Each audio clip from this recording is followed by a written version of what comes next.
ક્યારે વિચાર્યું છે કે હજારો કિલોમીટર દૂર હોંગકોંગમાં બનેલી એક ઘટના આપણા માટે આટલી મોટી ચેતવણી કેમ છે? ત્યાં થયેલી એક ભયાનક આગની દુર્ઘટના ભારતમાં જે રીતે આકાશને આમતી ઇમારતો બની રહી છે એને સુરક્ષા પર ખૂબ જ ગંભીર સવાલો ઊભા કરી રહી છે. ચાલો આખી વાતને આપણે ઊંડાણપૂર્વક સમજીએ. તો આજે આપણે શું વાત કરીશું? સૌથી પહેલાં આપણે હોંગકોંગની એ ભયાનક ઘટનાને જોઈશું. પછી એવું તો શું થયું કે આગ આટલી વિકરાળ બની એનું વિશ્લેષણ કરીશું.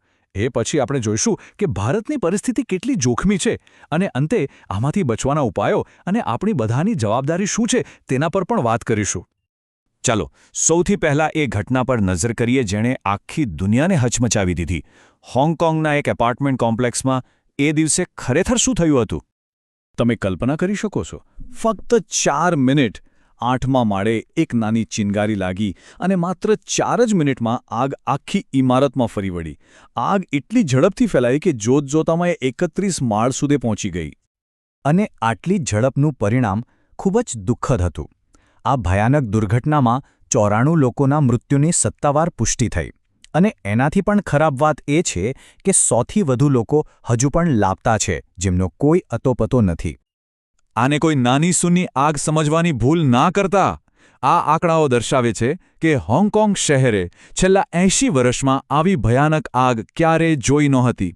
હકીકતમાં 1996 પછીની આ સૌથી મોટી અને વિનાશક આગની દુર્ઘટના હતી.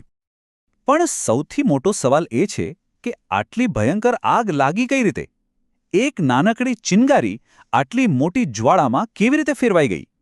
ચાલો હવે એ કારણોને ઊંડાણપૂર્વક સમજીએ. હવે જુઓ, તપાસમાં જે સામે આવ્યું એ ખૂબ જ ચોંકાવનારું હતું. આગને ફેલાવવા માટે ઇમારતની બહાર જ જાણે કે બારૂદ ગોઠવાયેલો હતો. અત્યંત જ્વલનશીલ વાંસના પાલક જે રિપેરિંગ માટે લગાવાયા હતા એ તો સૂકા ઘાસની જેમ સળગવા લાગ્યા.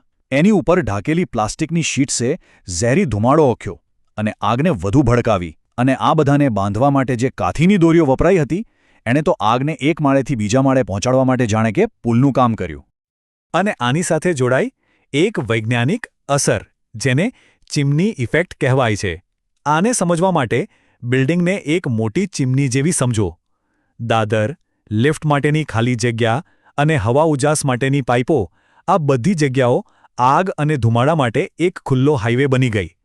આગને નીચેથી ઉપર જવા માટે કોઈ રોકનાર જ નહોતું, એટલે એ રોકેટની ગતિએ ફેલાઈ. હવે તમને થશે કે હોંગકોંગની આગની વાત આપણે અહીં કેમ કરી રહ્યા છીએ? કારણ કે જે ત્યાં થયું, જે કારણો ત્યાં જોવા મળ્યા એની જ ભયાનક તસવીર આપણા શહેરોમાં પણ દેખાઈ રહી છે. આ આપણા માટે એક મોટો ખતરો છે. જરા આ આંકડા પર નજર કરો. 27,027. આ કોઈ ફોન નંબર નથી. આ એ લોકોની સંખ્યા છે જેમણે ભારતમાં માત્ર આ વર્ષે આગની અલગ અલગ ઘટનાઓમાં પોતાનો જીવ ગુમાવ્યો છે. આ એક રાષ્ટ્રીય સંકટ છે જેને આપણે હવે અવગણી શકીએ નહીં. અને આ સમસ્યા કેટલી મોટી છે એ સમજવા માટે ચાલો ખાલી એક શહેરનું ઉદાહરણ લઈએ, અમદાવાદનું.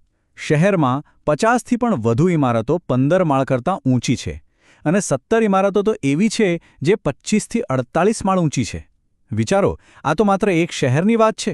દિલ્હી, મુંબઈ, બેંગ્લોર જેવા મહાનગરોની સ્થિતિ તો ક્યાંય વધુ ગંભીર હશે. તો સવાલ એ જ છે કે આવું વારંવાર કેમ બને છે? આનું મૂળ કારણ શું છે? સોર્સ મટીરિયલની એક વાત આખી સિસ્ટમની પોલ ખોલી નાખે છે. એ કહે છે કે સલામતીના નિયમો તો છે પણ એનું પાલન થતું નથી. સર્ટિફિકેટ તો મળે છે પણ એ ખાલી દેખાડો છે.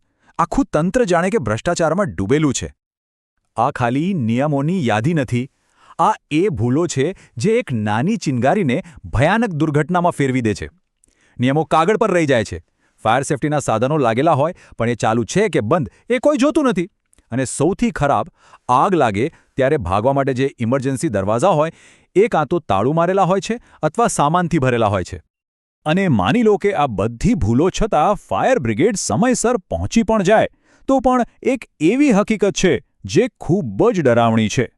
આપણા બહાદુર ફાયર ફાઇટર્સ પાસે ઘણીવાર એટલા આધુનિક કે ઊંચા સાધનો જ નથી હોતા કે તેઓ 20 કે 25 માળથી ઉપર લાગેલી આગ સુધી પાણી પહોંચાડી શકે.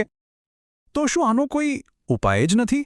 શું આપણે હાથ પર હાથ ધરીને બેસી રહીશું? ના, બિલકુલ નહીં. ઉપાયો છે અને એ સ્પષ્ટ છે. હવે આપણે એ જ નક્કર પગલાંઓની વાત કરીશું જે આપણા શહેરોને સુરક્ષિત બનાવી શકે છે.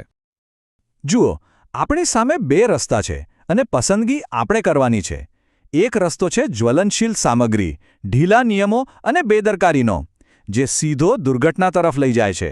અને બીજો રસ્તો છે સુરક્ષિત સામગ્રી, કડક નિયમોનું પાલન અને નિયમિત તૈયારીનો. પસંદગી એકદમ સ્પષ્ટ હોવી જોઈએ. આ 3 પગલાં એ સુરક્ષાના 3 મુખ્ય સ્તંભ છે. પહેલું, બાંધકામમાં જ એવી સામગ્રીનો ઉપયોગ ફરજિયાત બનાવો જે આગને ફેલાવતી નથી પણ રોકે છે. બીજું, દર વર્ષે દરેક ઊંચી બિલ્ડિંગનું સેફટી ઓડિટ થવું જ જોઈએ અને લોકોને તૈયાર કરવા માટે ફાયર ડ્રીલ પણ ફરજિયાત હોવી જોઈએ. અને ત્રીજું અને સૌથી અગત્યનું, આખી સિસ્ટમને એવી બનાવવી કે જેમાં કોઈ ભ્રષ્ટાચાર ના કરી શકે અને નિયમોનું કડકાઈથી પાલન થાય. અંતે આ બધી ચર્ચાનો સાર શું નીકળે છે અને આમાં આપણી શું ભૂમિકા છે? આ વાત બરાબર સમજવા જેવી છે કે માત્ર સરકાર કે બિલ્ડરો બધું નહીં કરી શકે. જ્યાં સુધી આપણા જેવા સામાન્ય નાગરિકો જાગૃત નહીં થાય, પોતાના અધિકારો અને સુરક્ષા માટે અવાજ નહીં ઉઠાવે અને જ્યાં સુધી સિસ્ટમમાંથી ભ્રષ્ટાચાર દૂર નહીં થાય, ત્યાં સુધી આવા જોખમો આપણી માથે તોળાતા જ રહેશે. આપણે ગગનચુંબી ઇમારતો બનાવી રહ્યા છીએ, જે પ્રગતિની નિશાની છે, એમાં કોઈ શંકા નથી. પણ આપણે જાતને પૂછવાની જરૂર છે કે શું આ ઊંચાઈ સુરક્ષિત છે? શું આપણું ભવિષ્ય આ જ્વાળાઓ વચ્ચે સુરક્ષિત છે? આ સવાલનો જવાબ આપણે સૌએ સાથે મળીને શોધવાનો છે.